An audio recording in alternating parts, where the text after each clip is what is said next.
Hey, what's up guys? Sir Amanon here. So, as you guys probably already know by now and can tell by the video right here, we just got a brand new Forbidden Unlimited list for the new format, effective from January 28th. Now, this is not a reaction video, hashtag not a reaction channel, but yeah, I already saw this, but I kind of want to just give my thoughts on it and tell you guys what I think that these changes will affect the meta. I'm kind of excited right now. I kind of have had like, what was it, like an hour to think about it. So these are still kind of like knee-jerk reactions, but overall I'm very excited. Just because it's a new format, even though overall I'm not too thrilled with the ban list, but we'll see how it actually impacts the format. So first off, we got Fairy Tale Snow to be banned. This card should have been banned a long time ago. It dominated through like zoo format with Infernoids and Grass. It dominated through pretty much ever since its release, honestly. Like, this card has just been so dumb. And I think the straw that broke the camel's back is just the new Thunder Dragon builds that have been popping up. Very glad to see this card gone. It's very dumb. Although it does kind of beg the question if Grass could come back. It's debatable. Grass is still very strong, but it would be very interesting at least to have it back in the format, especially with this card gone. Next up, we have Grinder Golem banned. I mean, this card, even at 1, was kind of problematic in that, like, if you drew it, it just ended up being kind of the stones. So, especially when we get Security Dragon and, what's it called? Dual Power. It makes the full Grinder Golem combo actually legal, and even though it's only at 1, people in the TCG will go to any lengths to abuse any like remotely broken card. So glad that this is gone for sure. Wasn't hugely impactful, but was played in the Jesse Cotton version of Thunder Dragon as well as the Slash Track FTK. So very nice to see that this card is gone. The next card we have is Gumbar. I've been saying this since day one. I hate this card. This card's design is awful. Oh, my Facebook is still going. What was I gonna say? Oh yeah, I disliked this card even more than Firewall. As crazy as that might sound, I just honestly hated getting hand looped. It's like the whole extra link thing was like whatever, but getting it's not technically hand looped, but you know what I mean. Like, getting ripped for 4 cards is just stupid in terms of card design. So very happy to see this card go. It definitely impacts not only the Dark Warrior decks that are currently running around, but like also future decks. Orcus, I know, used this card, or they will use this card when their new support comes out. So yeah, this card was just slated to be broken and poorly just abused for as long as it existed in the game. So this card was a necessary change to the game, and I am happy about that. We have Galaxy Tomahawk and Rangaminia both banned. Rip Mermail players, that was like pretty much their strongest play is Galaxy Tomahawk. But yeah, this card also was just like, it was only a matter of time, right? Like, everyone kind of knew as soon as like the ruling for Master Rule 4 was announced, even before Master Rule 4 was actually like put in place, that when tokens were going to be like legalized or like used for link summons, yeah, instantly this card came to mind for a lot of people, and for good reason. It ended up being extremely powerful and been nothing but abused. So yeah, very happy to see this card gone too. Next up, we got the boy Rangaminia, the one that everyone's complaining about. Glad he's gone too. It's just like, Konami really with this ban list and the last ban list have been just going after hardcore the combo decks. And you can see that they have a very clear agenda and a very strong vendetta against these combo decks, because every single one of these hits so far is combo oriented. You don't see any striker hits, you don't see any Geist hits, and we'll talk about that later because I have quite a bit to say about that subject. But as far as the combo decks are concerned, I think that Konami is doing a good job addressing them because they are problematic. I don't think having combo decks in the format is necessarily inherently a bad thing, but when they get to the degree and the ceiling of the decks that they can produce to the point where they literally either straight up win on their first turn or basically win on their first turn, yeah, it gets kind of ridiculous. And I know I'm saying this coming from the guy who like builds the Lunalite deck that attempts to do the exact same thing, but we'll cross that bridge when we get there, because the Lunalite build got affected very much. Soul Charge is banned. This is one of the changes, obviously, to the Lunalite build, but affected every single combo deck out there. This card was just heavily abused. I am surprised it even stayed for as long as it did, given the fact that we've been spamming monsters ever since Master Rule 3. Like Sylvans did it, like every deck that could play this card did play this card. My Facebook is still going off. I did not close every tab. I thought I did. Whoops. Anyway, this card definitely should have been banned. Very much glad it did. Really not much else to say about it. It wins games straight up. You can get hand trapped twice or 3 times and just drop a Soul Charge and win the game instantly, because that's what Soul Charge does. It reads win the game. Or if like your hand is not playable at all, like this makes your hand playable. Like it does too much for like not an actual drawback. So next up we got Chaos Emperor Dragon with the errata. I honestly do not think this card will do anything with the new errata. It made it completely terrible. As sad as it is to say, because this is one of the most legendary iconic cards of early days of Yu-Gi-Oh! So I don't know, not too much to say about that. Cyber Sign, on the other hand, that's a little scary. I can't think of any good ways to tutor this on like off the top of my head. Like I know Gear Gigant X can search it. You could special summon this with stuff like Road Warrior or something dumb. Shoutouts to Half Miss, but yeah, like there will be a way to abuse this card. Like somebody will like find a way to summon Sork this thing out and then like revive it back, and then it'll just be a mess. So I don't know. Like you could like maybe like summon Sork it and then overlay into like a Herald of Pure Light and then like bring it back to hand. Or I don't even want to know. Okay, there might be some like dumb combo with it. Oh gosh. Anyway.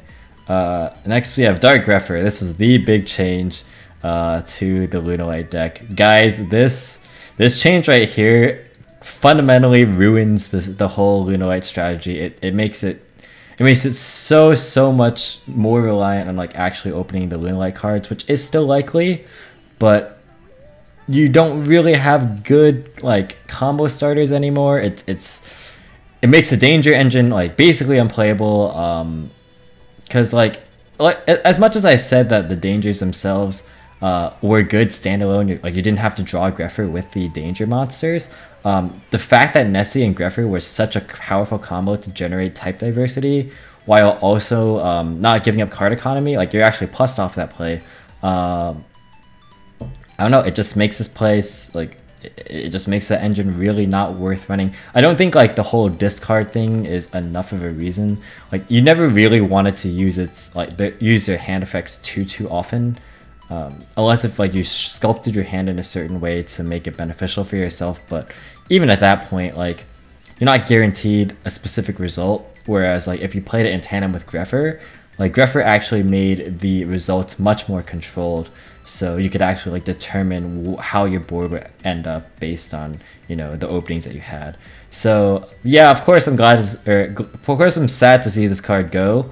I'm sure a lot of people are glad about it, but yeah, I'm gonna have to retool this build a lot and kind of just think about it.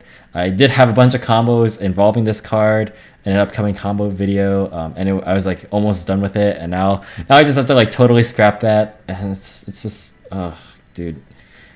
And God, I spent the whole morning today working on a budget Lunalite build. All right, I had the whole thing under $50, main, side, and extra deck. Like turner ready to go. Everything was under $50, and it included 3 Dark Grepher. And now, I also discovered a combo earlier where Grepher plus Destruder plus Perfume was the nuts.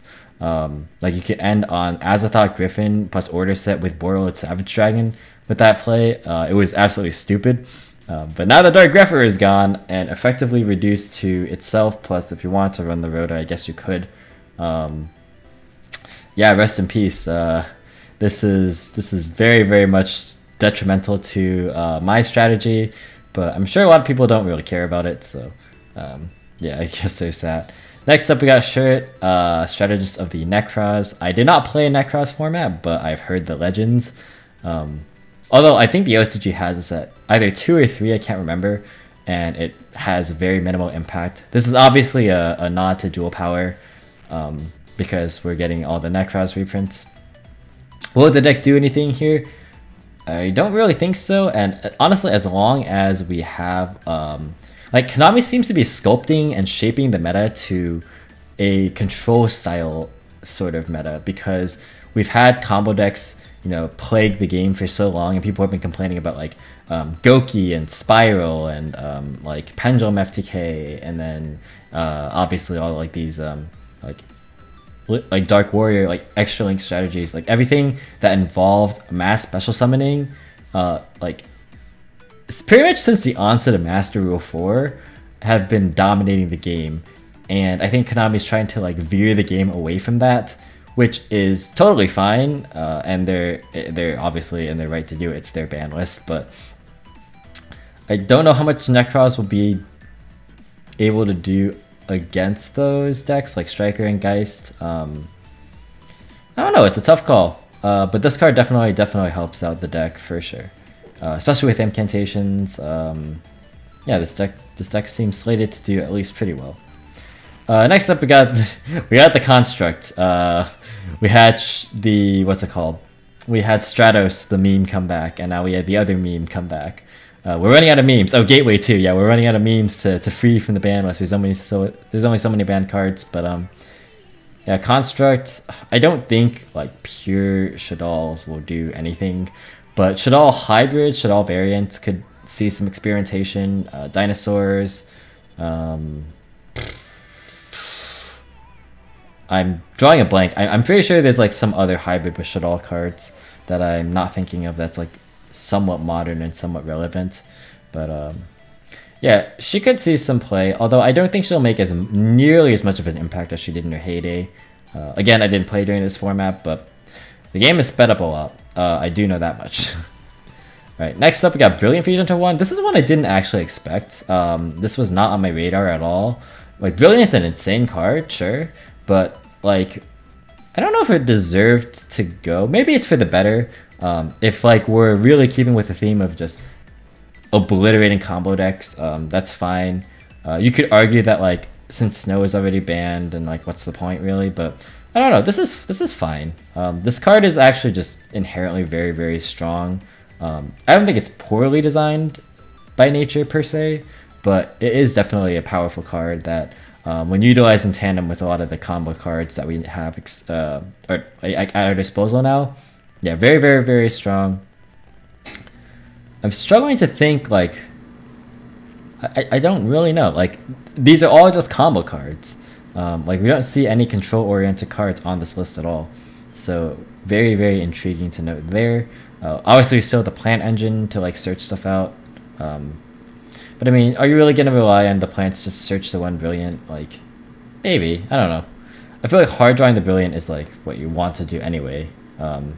So, but anyway, we have Gold Sark, which is obviously a hit to Thunder Dragon. Now I don't play Thunder Dragon, like I've never picked up the deck, and I actually don't like its playstyle. I just think it promotes, like at least the pure variants promoted like very uninteractive games of just break my board, sort of like that's kind of how like pure Thunder Dragons play.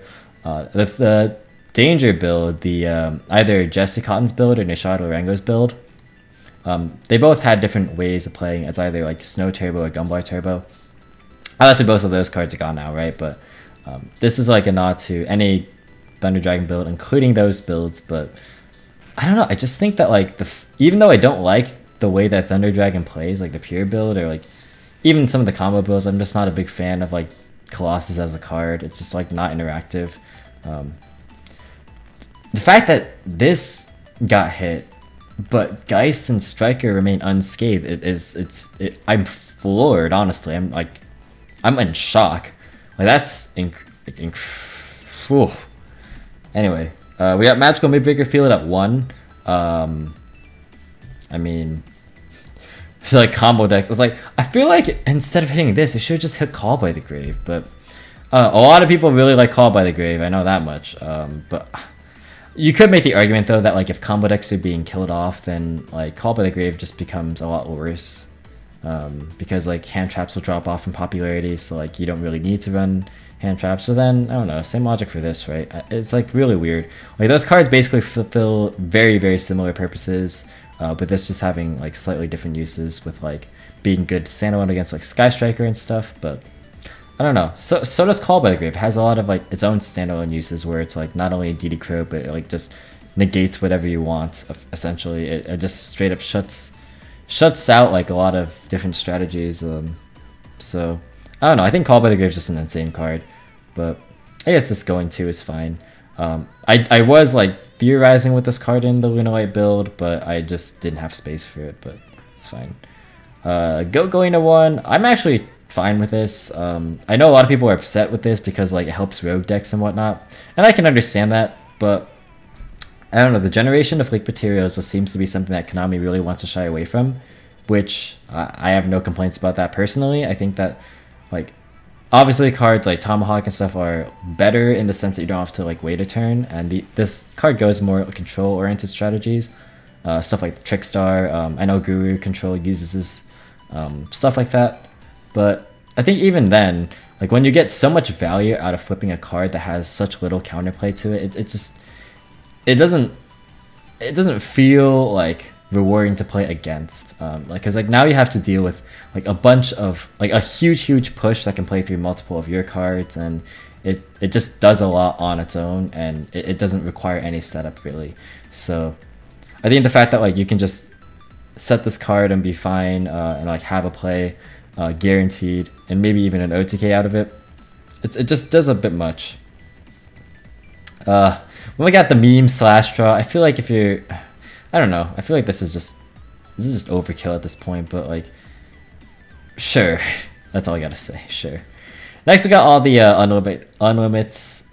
We got Hornet. I didn't play during this time. This is like 2012, but I can't imagine Inzektor is really doing anything in 2019.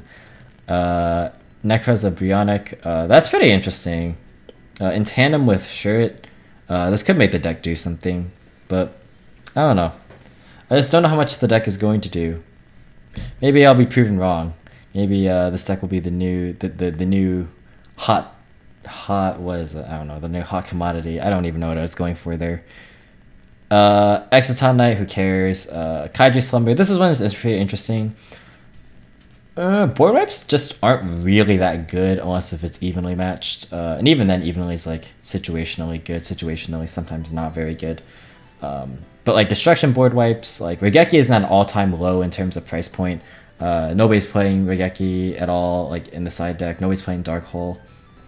Like I can't envision people playing Slumber for the board wipe effect as much as they are to just try and like get additional kaijus for their like kaiju engine, like try and like expand on it a bit, which is totally fine. Like I never really had a problem with this card, except for like when it did insane amounts in like Zoo format, where it like broke your opponent's board and then gave you the winning board. That was pretty insane. But I don't know. I think unless we have another format that lends itself to like board wipes by mass destruction being extremely good again, I can't really envision this being too meta defining.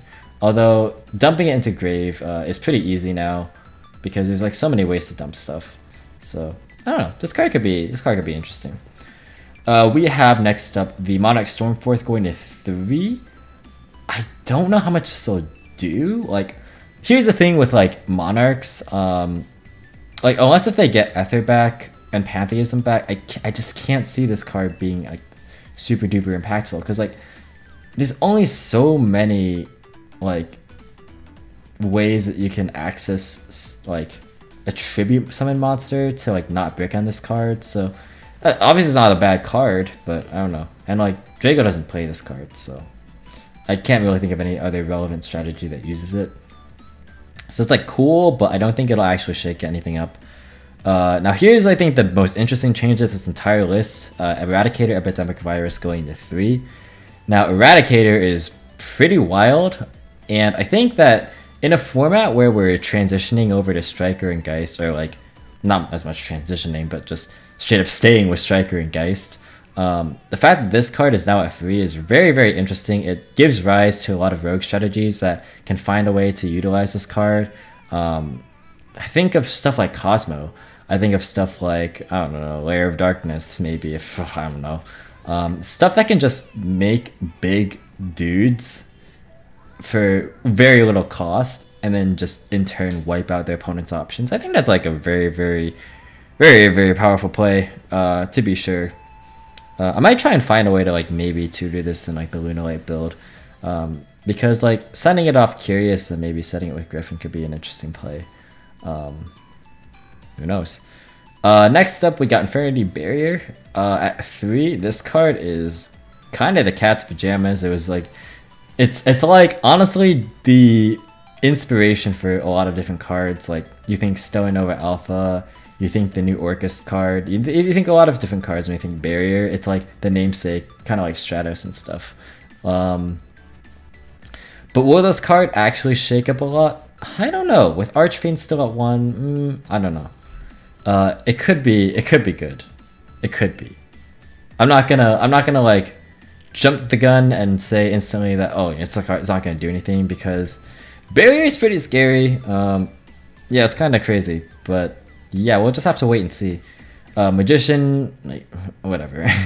Long overdue in my opinion. Hyper Librarian to 3. Synchro players rejoice, kind of. I don't really think that you'll have space, because like I like playing synchro decks too, like the Dark Synchro deck too, like variants of it. I like toy around with it from time to time, and like the extra deck space is just so tight, and I don't see a point really in making 3 Librarian. Like when you make your second Librarian, you're usually in a good enough spot to where you can draw enough cards and like extend your board. And it's like sometimes I feel like, what are you trying to draw into? Especially now that Soul Charge is gone. Like with Soul Charge being gone, like I don't really know what you're trying to draw into with Librarian, apart from like DDR and like Monster Reborn and Living Fossil. Maybe I don't know. But yeah, like with so with Soul Charge gone, I just think this card isn't needed at 3. Like, no, I don't think anyone would play it at 3. 2 probably just is fine. And then limited removal, not like nudge to trains, or not to trains, I guess. I can't think of a deck that would really utilize this card. So all in all, what do I think about this list? It's meh. Like it's hype because it's a list. It's really cool that it definitely does shake up the format, in the sense that combo decks are like kind of just eviscerated to smithereens at this point. I think the fact that like Striker and Geist are still roaming free is absolutely worrying. Those decks should have just been annihilated straight up. The fact that this list is next list is going to be no sooner than April 2nd means that by the time this list rolls around, both of those decks will have been in the game for about 11 months at that point, which is very, very much a ridiculous thing. So both those decks are literally untouched. They're going to dominate Chicago. This list is legal for Chicago, keep in mind. Thunder Dragon took a massive hit. We will definitely not see as much of that deck. Especially, yeah, like I think if it weren't for Gold Sark, the deck would have been okay, but Gold Sark going to 1 kind of just puts that deck in check. Definitely not unplayable by any means. I think you'll still see players trying to make it work. But yeah, it's just Striker and Geist, man. Like those decks, like I play Alta Geist too. Like I have a couple videos of it on my channel, but that deck really should just have gone. Like, same with Striker. Like Striker has been the like dominating deck for goodness knows how long, or like at least top 3 for ever since its release, pretty much. Except maybe like that like initial like Nats format with like Trickstar and like Goki and stuff. But overall, this list is fine. It's like it addresses all of the problem cards that the community likes to echo chamber, like produce like an echo chamber, which is cool. People love to hate on Rongo. People love to hate on Gumblar. And don't get me wrong, I don't like those cards either. But there's many other problems to the format that don't involve those cards. And I think like the whole degeneracy of the format, like it's very easily manifested in like literally not being able to play the game. But like Geist and Striker aren't fair either. Like gaining so much advantage on you in the case of Striker every single turn, and just outgrinding you by like sheer overpowering of resources, like that's honestly not fair. Like it is the most fair of the decks that are out there in terms of like what it does as its win condition, but it's still unfair to have a non-once per turn draw or search draw 1 like for as many times as you want. Like that's not fair. Like Anchor taking an entire board and like making whatever you want in the game link wise is also not fair. Like being able to like recur every single card every turn is not fair.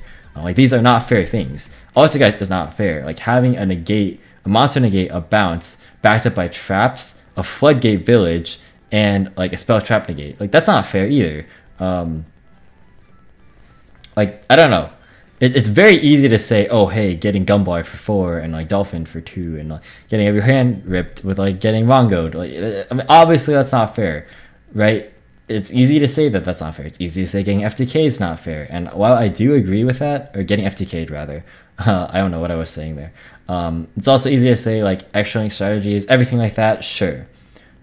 But in the grand scheme of things, like these strategies are also not fair. And I don't know.